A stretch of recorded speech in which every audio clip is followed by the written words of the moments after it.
मशरिक़ वुस्ता और अफगानिस्तान की सूरत हाल पर हुकूमत का इन कैमरा पार्लियामेंट का मुश्तरका इजलास बुलाने का फैसला। वज़ीर आज़म और वज़ीर ख़ारिजा अरकान पार्लियामेंट को ब्रीफिंग देंगे। आज वज़ीर आज़म हाउस में पार्लिमानी लीडर्स और सियासी जमातों के सरबराहान को सिक्योरिटी सूरत हाल पर इन कैमरा ब्रीफिंग दी गई। बताया गया कि ईरान और खलीजी ममालिक के दरमियान कशीदगी में कमी पाकिस्तान की अवलीन तरजीह है। PTI और तहरीक तहफ़्फ़ुज़ आइन ने इजलास में शिरकत नहीं की।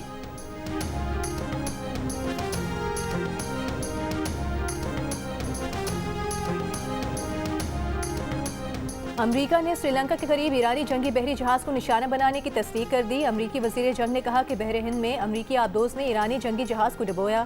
तर्जुमान श्रीलंकन बहरिया ने कहा कि ईरानी बहरी जहाज के डुबोने के वाक़े में मुतादिद लाशें निकाली हैं। जहाज पर हमले के 180 अफराद सवार थे।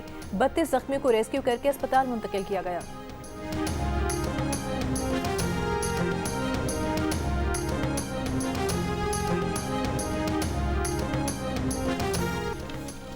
इसराइली फौज ने तेहरान पर हमलों की नई लहर शुरू कर दी। तेहरान में ईरानी लड़ाका तैयारे को मार गिराने का दावा। इस्फहान में ईरानी बैलिस्टिक मिसाइल तंसीब को निशाना बनाया।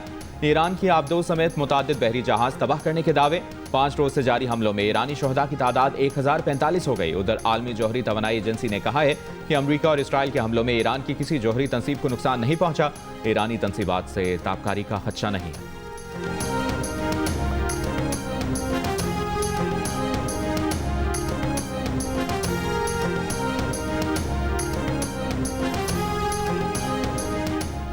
इसराइल पर ईरान की जवाबी कार्रवाई। तेल अवीव, मकबूजा, बैतुल मक़दस और मगरबी किनारे पर ताज़ा हमले। अमरीकी और इसराइली अहदाफ पर 40 से ज़ायद हमलों का दावा। आबनाए हुर्मुज़ पर कंट्रोल का भी दावा। आबनाए हुर्मुज़ में ईरानी वार्निंग्स को नज़रअंदाज करने वाले 10 से ज़ायद ऑयल टैंकर्स को निशाना बनाया। ईरानी शहर किरमान में इसराइली ड्रोन मार गिराया। ईरानी फौज का मशरिक़ वुस्ता में अमरीकी फौजी अड्डों पर हमलों में 160 अमरीकियों की हलाकत का दावा।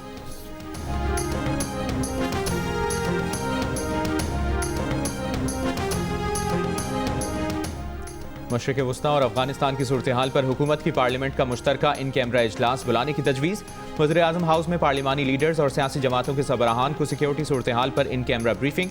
वज़ीर आज़म ने मशरिक़ वुस्ता की क़यादत से राबतों पर एतमाद में लिया। ज़राए के मुताबिक बिलावल भुट्टो ज़रदारी ने पाकिस्तान की खारिजा पॉलिसी को मुतवाज़न अंदाज में चलाने पर जोर दिया। मौलाना फजल रहमान ने PTI और अपोजिशन जमातों को भी ब्रीफिंग में शामिल करने का कहा।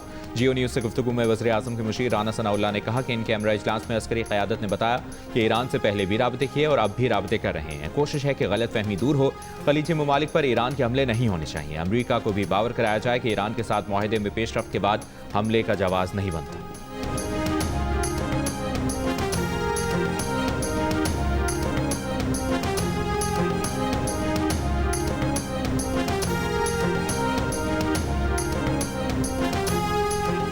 इंस्ट्रक्शन बड़ी क्लियर है हमारे लिए।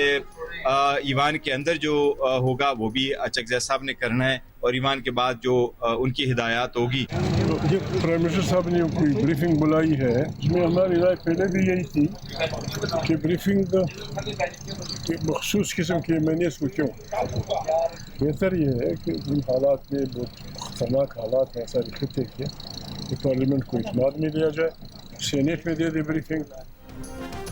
इन कैमरा इजलास में ना जाने का फैसला महमूद खान चकजई ने किया या PTI ने? चेयरमैन PTI बैरिस्टर गौहर ने इजलास में शिरकत का फैसला महमूद खान चकजई पर छोड़ा था। कहा था बानी की हिदायत के मुताबिक जो फैसला महमूद खान चकजई करेंगे पार्टी उसी पर चलेगी। महमूद खान चकजई ने राना सनाउल्लाह से मुलाकात के बाद पूरी पार्लियामान को ब्रीफिंग देने का मुतालबा किया। बानी PTI से मुलाकात कराने की शर्त नहीं रखी, लेकिन रात PTI की सियासी कमेटी ने इजलास में शिरकत बानी से मुलाकात कराने से मशरूत कर दी।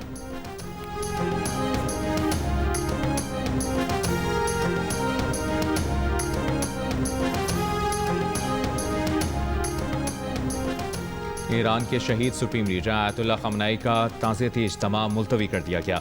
ईरानी अहदेदार के मुताबिक ताख़ीर की वजह इंतज़ामी मसाइल हैं। ताज़ियती इज्तिमा में मुख्तलिफ सूबों के लोगों की जानिब से तकरीब में शिरकत की दरख्वास्तें भी मिली हैं। इससे पहले ताज़ियती इज्तिमा आज रात ईरान के इमाम खुमैनी हॉल में शेड्यूल्ड था, जिसे 3 दिन जारी रखने का प्रोग्राम था। अब नए वक्त का ऐलान बाद में किया जाएगा। दूसरी जानिब इसराइली वज़ीर दिफा ने धमकी दी है कि आयतुल्लाह खमनाई के बाद उनके हर जानशीन को निशाना बनाएंगे। इसके लिए फ़ौज को तैयार रहने की हिदायत कर दी है।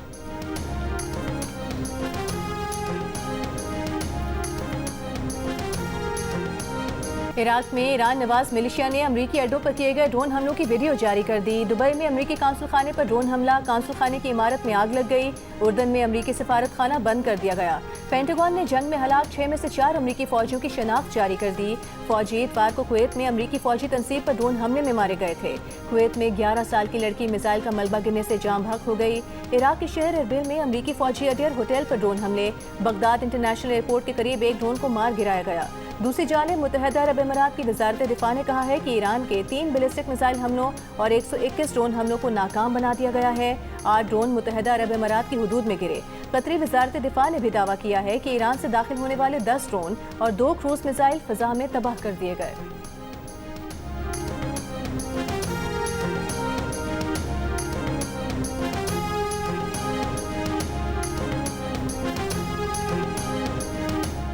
श्रीलंका के करीब ईरानी बहरी जंगी जहाज डूब गया। कई अफराद की लाशें निकाल ली गईं। गैर मुल्की खबर एजेंसी के मुताबिक श्रीलंकन वजारत दिफा और बहरिया के वज़राए ने खदशा जाहिर किया है कि ईरानी बहरी जंगी जहाज आयरस डेना को आबदोज से निशाना बनाया गया है। अमरीकी हुक्काम ने भी जहाज को निशाना बनाने का दावा कर दिया।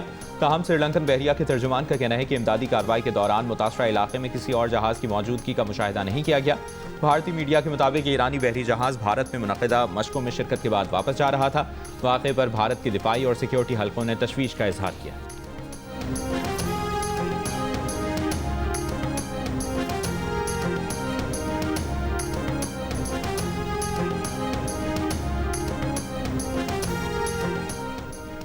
सऊदी अरब बुज़दिलाना हमलों के बाद ईरानी जारहियत का जवाब देने का मुकम्मल हक महफूज रखता है। सऊदी काबीना का ऐलान। वली अहद मोहम्मद बिन सलमान ने वीडियो लिंक के जरिए काबीना इजलास की सदारत की। काबीना ने खित्ते की सूरत हाल और इलाकाई और बैनुल अक़वामी सलामती और इस्तेहकाम पर उसके असरात का जायजा लिया।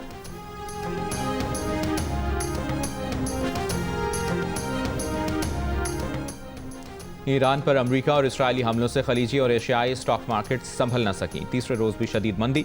Pakistan stock exchange 100 index 1354 points की कमी के बाद 1,55,777 पॉइंट्स पर बंद हुआ। कोरियन स्टॉक एक्सचेंज 12% और जापान का इंडेक्स 3% से जायद गिरा। दुबई के DFM इंडेक्स में 4.71% की कमी हुई। अबू धाबी का ADX 3.32% गिरा। ब्रेंट खाम तेल की फी बैरल कीमत $83 तक गई। तिजारती माल खलीजी ममालिक भेजने के लिए भारी वॉर रिस्क सरचार्ज का निफाज कर दिया गया। शिपिंग कंपनी ने फी कंटेनर $1500 से $3500 वॉर रिस्क सरचार्ज लगा दिया। एक और शिपिंग लाइन ने $4000 तक इमरजेंसी सरचार्ज नाफिज कर दिया। अफगानिस्तान के अहम तरीन बग्राम एयरबेस पर पाकिस्तान के कामयाब हमले में एक एयरक्राफ्ट हैंगर और 2 वेयरहाउस तबाह हो गए। अमरीकी अखबार सैटेलाइट तस्वीर सामने ले आया। सिक्योरिटी ज़राए के मुताबिक ताज़ा कार्रवाइयों में पाक फौज ने अफगान तालिबान, फितनतुल खवारिज और फितनतुल हिंदुस्तान के 50 ठिकानों को तबाह कर दिया। वज़ीर इत्तलात अतातार के मुताबिक अफगान तालिबान रजीम के 481 कारिंदे हलाक और 700 के करीब जख्मी हो चुके। 226 चेक पोस्टें तबाह कर दी गईं, जबकि 35 कब्जे में ले ली गईं। अफगान तालिबान रजीम के 198 टैंक, असलहा बरदार गाड़ियाँ और आर्टिलरी गनें तबाह कर दी गईं।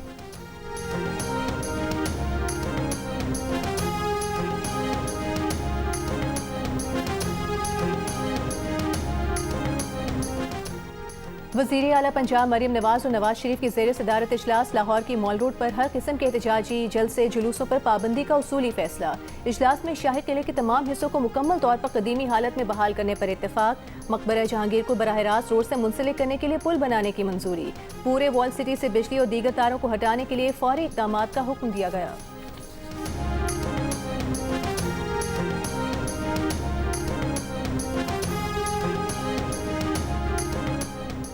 वज़ीर आला सिंध की ईरानी काउंसिल खाने आमद। ईरानी काउंसिल जनरल अकबर ईसाज़ादा से मुलाकात। मुराद अली शाह ने ईरानी सुप्रीम लीडर आयतुल्लाह ख़amenei और दीगर रहनुमाओं की शहादत पर ताज़ियत की। वज़ीर आला ने कहा, हुकूमत और आवाम दुख की घड़ी में ईरान के आवाम के बराबर शरीक हैं।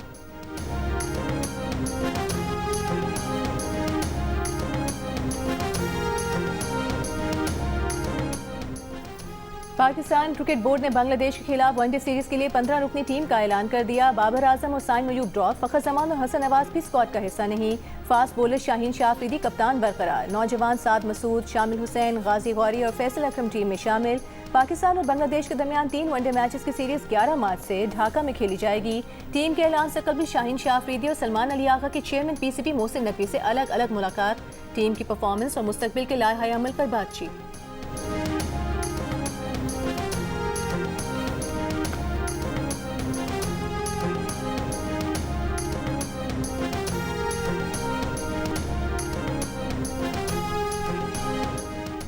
साबिक कप्तान सरफराज अहमद को पाकिस्तान टेस्ट क्रिकेट टीम का हेड कोच बनाने का फैसला। बांग्लादेश के खिलाफ मई में टेस्ट सीरीज से जिम्मेदारियों का आगाज करेंगे।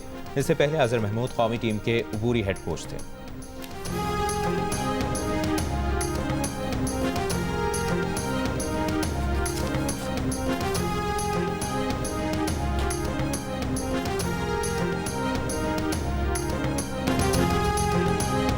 और पाकिस्तान सुपर लीग के 11वें एडिशन का लोगो जारी। इवेंट की तैयारियां तेज होने लगी। पहली बार 8 टीमों के दरमियान होने वाले टूर्नामेंट का इफ्तिताही मैच 26 मार्च को लाहौर कलंदर्स और हैदराबाद किंग्स के दरमियान लाहौर में खेला जाएगा।